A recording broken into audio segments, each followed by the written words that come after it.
नमस्कार दोस्तों, हमारे YouTube चैनल विकीट्यूब प्लस पर आपका स्वागत है। दोस्तों, फ्रेंडशिप डे यानी कि मित्रता दिवस के बारे में आप सभी ने सुना ही होगा।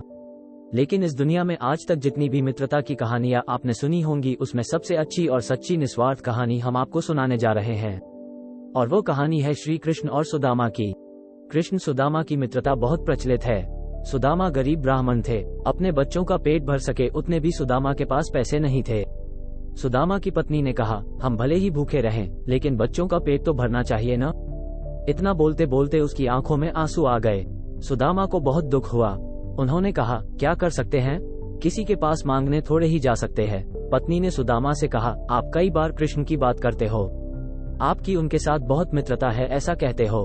वे तो द्वारका के राजा हैं, वहाँ क्यों नहीं जाते, जाइए न, वहाँ कुछ भी मांगना नहीं पड़ेगा। सुदामा को पत्नी की बात सही लगी। सुदामा ने द्वारका जाने का तय किया। पत्नी से कहा, ठीक है, मैं कृष्ण के पास जाऊंगा, लेकिन उसके बच्चों के लिए क्या लेकर जाऊं। सुदामा की पत्नी पड़ोस में से पोहे ले आई, उसे फटे हुए कपड़े में बांधकर उसकी पोटली बनाई।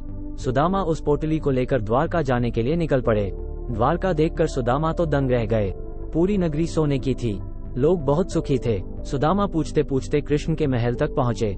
दरवान ने साधु जैसे लगने वाले सुदामा से पूछा, यहाँ क्या काम है। सुदामा ने जवाब दिया, मुझे कृष्ण से मिलना है, वो मेरा मित्र है, अंदर जाकर कहिए कि सुदामा आपसे मिलने आया है। दरवान को सुदामा के वस्त्र देखकर हंसी आई। उसने जाकर कृष्ण को बताया। सुदामा का नाम सुनते ही कृष्ण खड़े हो गए और सुदामा से मिलने दौड़े। सभी आश्चर्य से देख रहे थे, कहाँ राजा और कहाँ ये साधु। कृष्ण सुदामा को महल में ले गए। सांदीपनी ऋषि के गुरुकुल के दिनों की यादें ताजा की। सुदामा कृष्ण की समृद्धि देखकर शर्मा गए।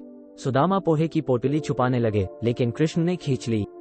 कृष्ण ने उसमें से पोहे निकाले और खाते हुए बोले, ऐसा अमृत जैसा स्वाद मुझे और किसी में नहीं मिला। बाद में दोनों खाना खाने बैठे। सोने की थाली में अच्छा भोजन परोसा गया। सुदामा का दिल भर आया। उन्हें याद आया कि घर पर बच्चों को पूरा पेट भर खाना भी नहीं मिलता है। सुदामा वहाँ 2 दिन रहे। वे कृष्ण के पास कुछ मांग नहीं सके। तीसरे दिन वापस घर जाने के लिए निकले। कृष्ण सुदामा के गले लगे और थोड़ी दूर तक छोड़ने गए। घर जाते हुए सुदामा को विचार आया, घर पर पत्नी पूछेगी कि क्या लाए, तो क्या जवाब दूंगा। सुदामा घर पहुंचे, वहां उन्हें अपनी झोपड़ी नजर ही नहीं आई। उतने में ही एक सुंदर घर में से उनकी पत्नी बाहर आई। उसने सुंदर कपड़े पहने थे। पत्नी ने सुदामा से कहा, देखा कृष्ण का प्रताप, हमारी गरीबी चली गई, कृष्ण ने हमारे सारे दुख दूर कर दिए। सुदामा को कृष्ण का प्रेम याद आया। उनकी आंखों में खुशी के आंसू आ गए। देखा दोस्तों, कृष्ण और सुदामा का प्रेम यानी सच्चा मित्र प्रेम। तो दोस्तों, सच्चे प्रेम में ऊंच या नीच नहीं देखी जाती और न ही अमीरी गरीबी देखी जाती है।